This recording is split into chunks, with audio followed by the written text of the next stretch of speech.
Now that the contours of the next Congress are fully known, what about that continuing resolution that expires December 20th? And there's still a disaster relief request from the White House for a cool $100 billion.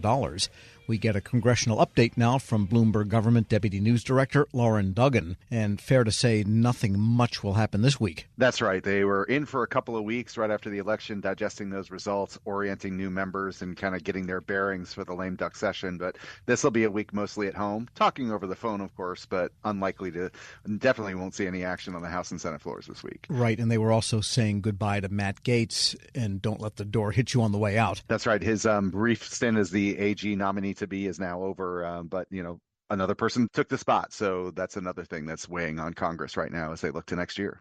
And they return next week for how long before the Christmas break? Well, they're scheduled for 3 weeks, and we'll see if they stick to that schedule. They had planned to be in, right before the week that includes Christmas. If they needed to, they could obviously stay and have until January 3rd at noon to wrap up the work of the current Congress before the next one gets going. All right. So what do you expect then? I mean, the CR of the 20th of December, that's still a date they've got to do something about before December 20th. That's the big red flashing light that you have to do something about. You're right. And there's been talks about what to do and disagreement about whether they try to get something done this year or kick the can into next year when it will be a Republican trifecta, at least once Donald Trump is sworn in January 20th. So as of last week, they didn't reach that all-important top-line number, which would unlock kind of the ability to reach agreement. So that seemed to raise the stakes for a continuing resolution of some length into next year.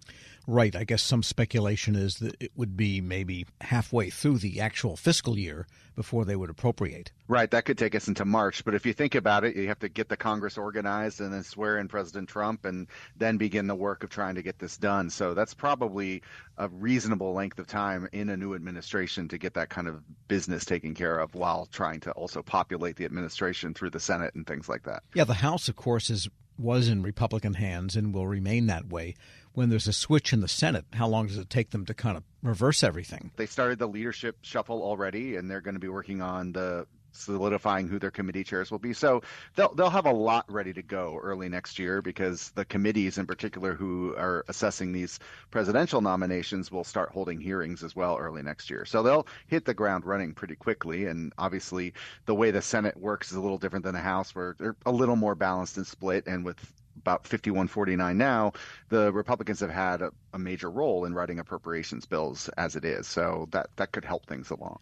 And there's a couple of dream provisions, perhaps, that, at least from the Democratic standpoint, that don't seem too likely to happen at this point. One was the telework and somehow enshrining the levels of telework available to the federal workforce, because that's a big if for when the Trump administration comes in. And the other is bills which come up from time to time regarding the prohibition on Schedule F, which is something also expected coming from Trump. That's right. So, that would be a dream for Senate Democrats who have that lever of power right now, along with the presidency, to put something in law on those. Unlikely to get either of those through, just given that any deal that gets cut right now will be between House Republicans and Senate Democrats and have to get to the White House. And Schedule F is definitely something top of mind for people going into the Trump administration. And when it comes to telework or RTO, return to office, certainly Vivek Ramaswamy and Elon Musk, who are leading the, as it's known, Department of Government efficiency coming into the Trump administration, have already talked about getting people back to the office. So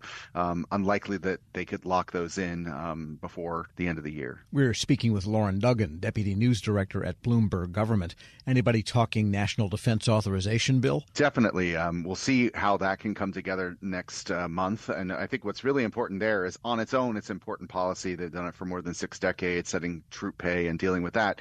But it could become an attractive vehicle for things that couldn't get done elsewhere, whether it's the Water Resources Development Act or contracting changes or stuff like that. It'll be a very attractive vehicle, one of the last trains out of town, and probably passed on a pretty bipartisan basis once they nail down what's going to be in it. And it looks like the incoming administration is going to leave the House alone as far as picks for the administration, because it's not that big a majority and they have to make sure they keep what they've got. Right. It's a very slim. I think, they'll have 221 maybe seats, still counting a few as of Friday. But it'll be a slim majority. You don't want to take too many more people out of that. But we'll see if the Senate gets more picks out of it or where else people are drawn from. And some pretty lurid pictures are still coming out of North Carolina And that gets to that presidential request for $100 billion in disaster aid. Yeah, that came last week, and there were several hearings on the House and Senate side, some looking at the way the response has already gone, and then some looking at what to do with this package. There seems to be bipartisan support growing behind doing something on that. That could easily be attached to whatever government funding bill they come up with, whether it's a full-term deal or a CR into next year. And I would expect that to be something they get done in December, given that these disasters have hit Republican districts and Democratic districts around the country. There's the bridge in Maryland that people still want to deal with. So I would expect that to be another thing they get done sometime over the course of December. And it's hard to tell, but, they have been already around the axle with respect to a new Congresswoman who was transgender, and there was the whole brouhaha over whether she, who's biologically a he, could use which restroom on Capitol Hill. What's your feeling about how much that type of question is going to use up cycles? I mean, it's dominated a little bit of last week, obviously, where Nancy Mace had said she would introduce this resolution and did so to require you to use the restroom and other facilities of your birth gender. And Sarah McBride, who is newly elected congressperson from Delaware, has said that that's not what she's focused on. She's focused on coming here and doing her job, and she'd do what she needed to do. But obviously that was a contretemps that took up some energy, including by the speaker, who announced he would enforce some sort of policy there, put in place some sort of policy, and we'll see how it's enforced. But there's always a chance at the beginning of a Congress to put new rules in. I assume we might see something in that rules package or put out otherwise about how that will shake out. But it certainly did take some of the time last week of people on Capitol Hill. And from the looks of Capitol Hill, they're not taking any chances on security. No, security will be robust, and a lot to happen between now and obviously some big dates: January 3rd, new Congress; January 6th, the electoral vote count; and then January 20th, inauguration. So people gearing up for those high-profile events that both the executive and the legislature will be keeping an eye on very closely. And I wonder if the National Park Service will use artificial intelligence to make the inauguration crowds bigger or smaller or something. AI is everywhere. All right. Loren Duggan is Deputy News Director at Bloomberg Government. Thanks so much. Thank you. And we'll post this interview at federalnewsnetwork.com/Federal Drive. Subscribe to the Federal Drive wherever you get your podcasts.